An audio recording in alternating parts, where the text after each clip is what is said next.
Pasteur Lord Lombo, parce que l'église allait se scinder, il fallait aller à gauche ou à droite. J'ai parlé avec lui et je lui ai dit, c'était mon avis personnel, j'ai dit, tu pourras peut-être aller travailler à Fila, Cité d'Exaucement ou bien à la Gombe chez Pasteur Ken. Je lui ai dit, moi, je vais plus te conseiller de travailler dans Dalo Ministries. Les églises font partie d'une communauté à laquelle tu fais partie déjà. Mais je te conseillerais de plus travailler chez Dalo Ministries. Pourquoi? Moi, j'étais avec le pasteur Roland, j'ai beaucoup appris. Mais je crains d'avoir été tellement occupé à travailler à Philadelphie que je n'ai pas maximisé le temps des choses que j'aurais pu apprendre auprès du pasteur Roland. Quand je pense à regretter au passé, je regrette toutes les fois que j'avais pu entrer au bureau du pasteur pour lui poser des questions, mais que je n'ai pas osé y aller. Je regrette les temps que je pouvais créer pour lui poser 3 questions. Je regrette les temps où on était dans les retraites et je ne maximisais pas les petits temps qu'il nous donnait. Je regrette d'avoir pas assez appris près du pasteur Roland que ce que j'ai appris de lui aujourd'hui. Alors je dis à l'autre, je te conseille, tous ceux-là sont des pasteurs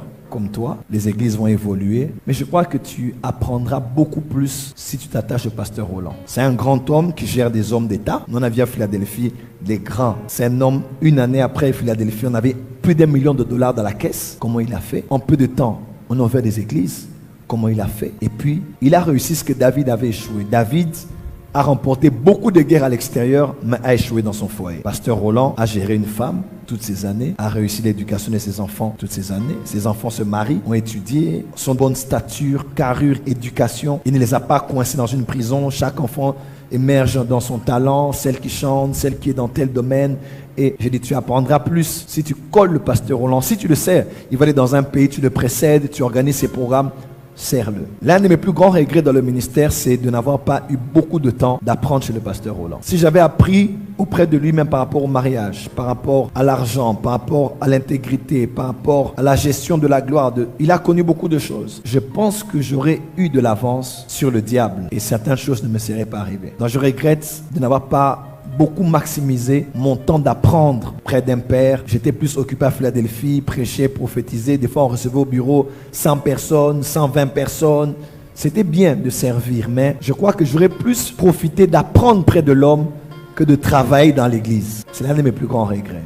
Deuxième, je regrette beaucoup mon indiscrétion dans la vie. Quand je regarde le passé jusqu'à aujourd'hui, je me dis, j'aurais mieux fait de mettre chacun à sa place. J'ai mis des gens à des places qu'il ne fallait pas. Pas qu'ils ne méritaient pas, mais qu'il ne fallait pas. Je ne les ai pas rendus un bon service. Je ne les ai pas aidés par rapport à moi. Et dans la plupart des cas, j'ai été victime de beaucoup de trahisons parce que j'avais laissé trop de portes ouvertes à tout le monde dans ma vie à y entrer. Aujourd'hui, après Anouka surtout, j'ai pris des grandes décisions. Pour aider un enfant, je ne ferai pas de lui trop un ami. Sinon, il ne va pas grandir dans le rythme où nous on a grandi. Il faut aussi qu'il ait son lot de distance avec papa, qu'il ait son lot de flou avec papa, qu'il ait son lot de cogner, qu'il ait son lot de...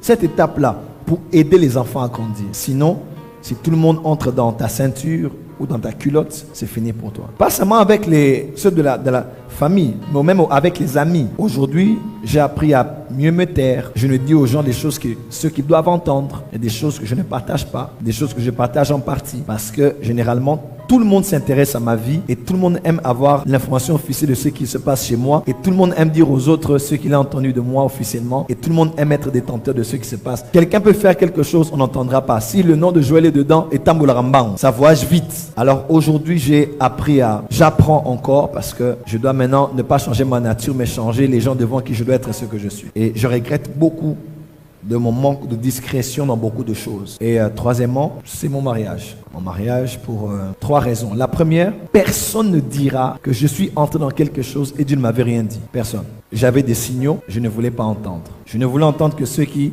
allaient dans la direction de ce que je voulais faire. Et une personne sage aussi, quand quelqu'un veut quelque chose, qu'est-ce qu'on fait? On l'accompagne, n'est-ce pas? On ne va pas aller casser quelqu'un dans son... On ne va pas le couper la vague, non. Et des gens aussi t'accompagnent, ils prient pour ça aussi. Mais j'avais déjà des signaux que ça n'allait pas marcher. Ça, j'ai jamais dit ça aux gens. On était à la MAPRE. Il y a même des gens qui m'ont dit ça ouvertement, mais j'ai refusé. J'ai pris ça pour une insulte. J'ai dit non, vous êtes seulement jaloux, vous ne voulez pas. Christian, pas de commentaires. J'avais déjà des signaux, mais je ne voulais pas parce que je me disais, je suis connu, je dois stabiliser, pas besoin de problème, tout ça. On finit, tu trouves quelqu'un, tu avances. Mais j'avais des signaux déjà, des choses qui allait arriver. Voilà pourquoi celui qui méprise la voix de Dieu se prépare à une tragédie. Même si c'est pas aujourd'hui, c'est pas demain. Tôt ou tard, tu diras, on m'avait dit, on m'avait averti, on m'avait prévenu. Donc je regrette d'avoir pas écouté Dieu. Donc écoutez, donc obéi, considérez. Et bon, je regrette le temps que ça m'a pris, les portes que ça m'a fermées. Je dirais pas le retard parce que Dieu m'a dit de ne plus le dire. Mais aujourd'hui, je regrette pas du tout cela parce que je me dis c'est mon parcours. Et Dieu en 2 ans peut me donner ce que j'ai perdu en 7 ans. Je le crois et ça peut profiter à quelqu'un de ne pas passer par ce par quoi je suis passé. Et d'aller plus vite, plus loin que moi et de réussir.